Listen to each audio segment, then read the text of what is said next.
2007. My partner in crime for the night is Monique Roy, class of 2000. Yes, she's very beautiful. Tonight we'll be guiding you through the history of the DWRC from its legendary and humble beginnings of the originals.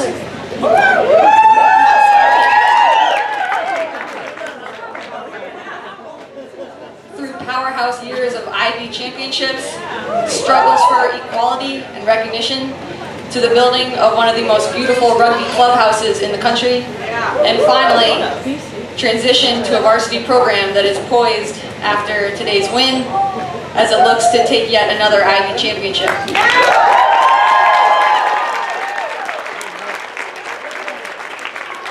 So without further ado, Monique. Yay, Monique! Hi everyone. Can you all hear me? No.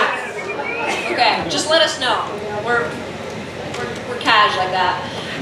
So I get the distinct honor and pleasure of actually introducing all of the originals who are here present tonight. We thought it'd be nice to start with that so everyone knows who we're talking about. And I'm going to read a list of names here, and we'd love it if you would stand up and wave and introduce yourselves, okay? Or so we can see who you are, yeah. So I'll start with David Van Wee.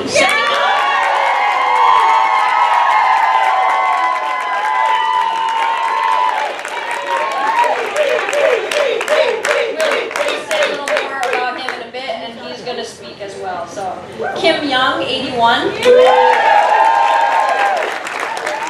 Kelly Fowler Hunter, 83. Becky Ent, 81. Laura Murray Dobbin, 82. Deb Day, 80.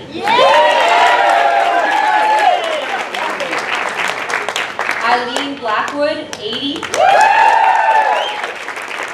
Barb Power, 82. Sarah Melcher, 82.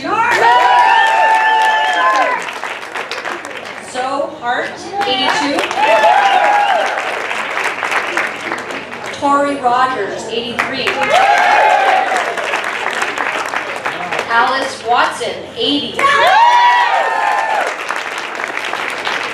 Philippa Guthrie, 82. And Vaughn Dugan, 82. Am I missing anyone who's here? Awesome. It's incredibly impressive to see this many people come back. And so, yeah.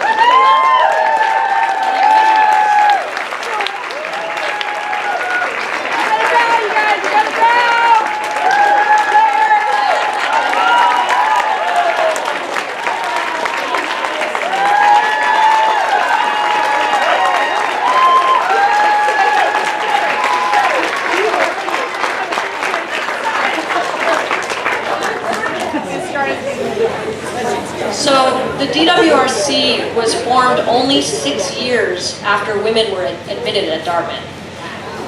The originals were truly pioneers among pioneers, breaking barriers not just by attending Dartmouth to begin with, but also by playing a full contact sport with the same rules as the guys. We all know the story about a man named Guy. But we are truly blessed to have had all of these amazing people as our founders, paving the way for us first by example, and then by their incredible support over the years. Time and again, they've shown up at games all over the country, they've jumped up at opportunities to host the team on tour, and they've organized many reunions around our matches and tours over the years. We have 3 members of this group who will be coming up to speak a little bit about their experience. Guy Van Wee, 79. Kim Young, 81. And Barb Powers, 82. And followed by Kelly Fowler Hunter, I think, for a few words as well. So we'd like to have you come up and share your experience, please.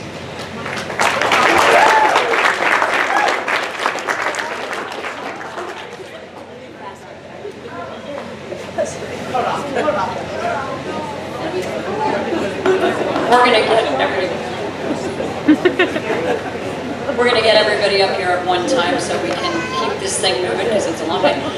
So I'm Barb Power, I'm class of '82, and we have a bit of a progression for you. We were asked to speak to address some of the history of the DWRC, and certainly when we all decided that we wanted to go play rugby, nobody had any inkling that this was what was going to end up tonight, this amazing thing of Dartmouth women's rugby becoming a varsity sport.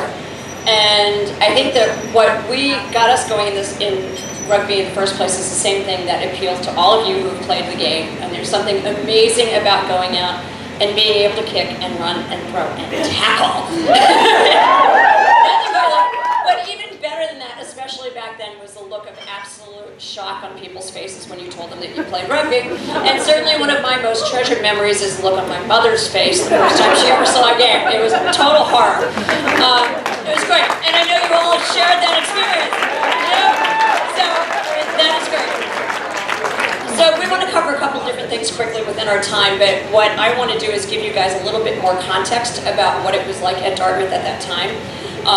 Class of '82, so the year fall '78, spring '79 was my first year, and there were three really significant things that happened during that year that will give you a sense of what things were like up here at the time. That summer, before the fall season started, was when Title IX was being enforced for the first time at colleges and high schools. And so what that meant for us is all these women who were coming in clearly loved sports. Many of us had played them, but there were very few options, and really we were supposed to be cheerleaders. You know, that was kind of what your expectations were in a lot of cases.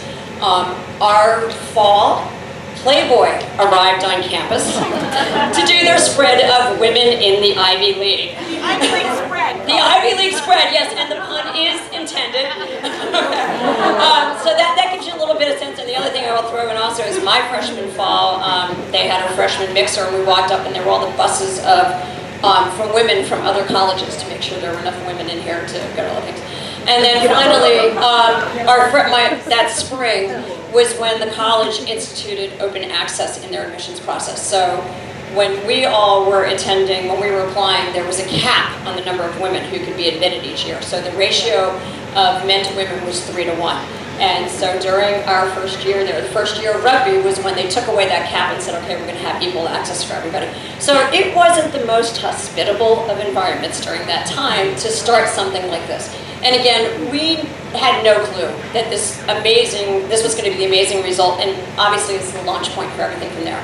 So we just want to say we share that bond with all of you now of just the joy of going out and throwing everything you've got, leaving it all on the field, looking at the look of horror on your parents' faces all a long time, and still being able to shock people that women play rugby.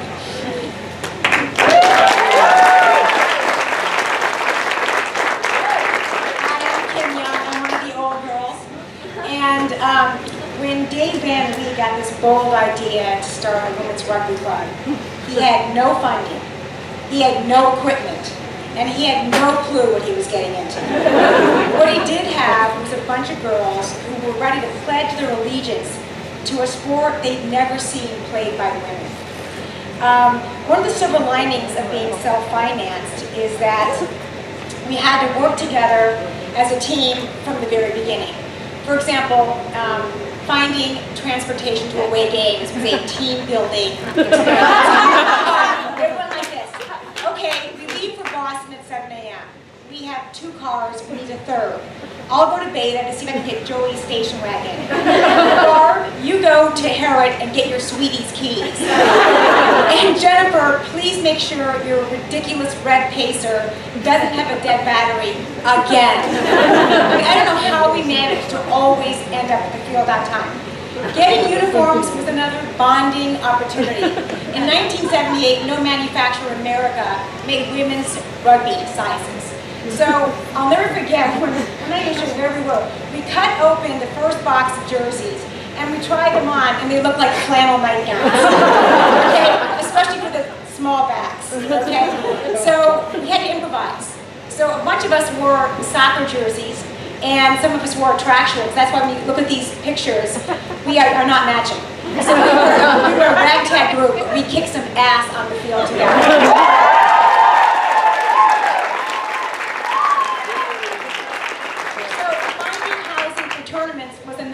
problem. There were no women alumni. So we had to always tap Dave's people. So Dave had a friend who was a grad student at McGill University. So when we had a tournament in Montreal, literally that poor soul opens his door and like half the team comes in and sleeps on his floor. And I'm pretty damn sure my rubber mouth guard is still under his couch. And then when it came to our parties, we had these, tiny budgets. I mean, there were no tents and banquets and trophies. For example, the Player of the Year award was this deflated rugby ball that he wrote MVP on in magic marker. Okay? And we all wanted that damn ball.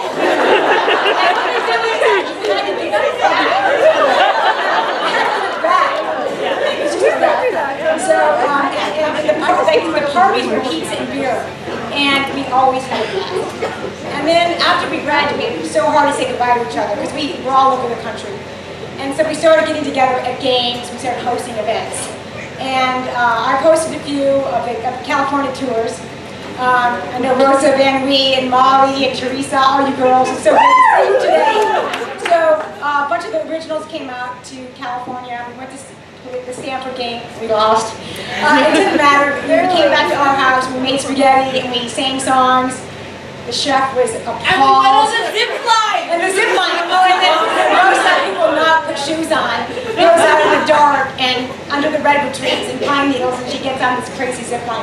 So we had so much fun, and it was always so gratifying to us to see that Deb Archambault had kept the program alive and well under her watch.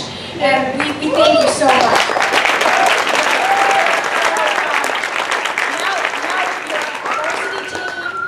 The old girls know you'll be here forever, you're well funded, and we hope to have half as much fun as we did, because if you do, you'll have the time of your lives, and we hope you're friends in 35 years.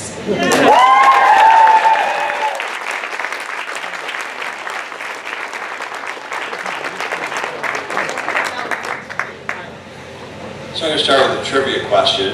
Oh no. Does anybody know who refereed the very first Dartmouth women's rugby game? Eagles Dad! Well, you're cheating. He's here tonight. I'd like George McDavid to stand up.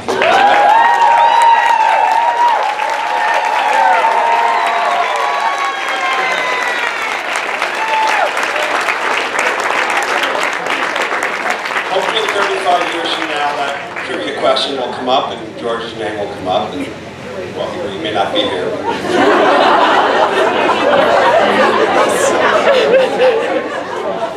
Eagle will be. So, I am very proud of what we accomplished, the originals, with these courageous women. It really was one of the most amazing experiences of my life. We hear a lot these days at Dartmouth, especially, I'm on the Alumni Council, we hear a lot about experiential learning and entrepreneurship at Dartmouth and all these things. So I smile when I look back at my 20-year-old self, this sort of mythical guy. And for some damn reason I had the audacity and the unwavering belief that Dartmouth women could and should play rugby.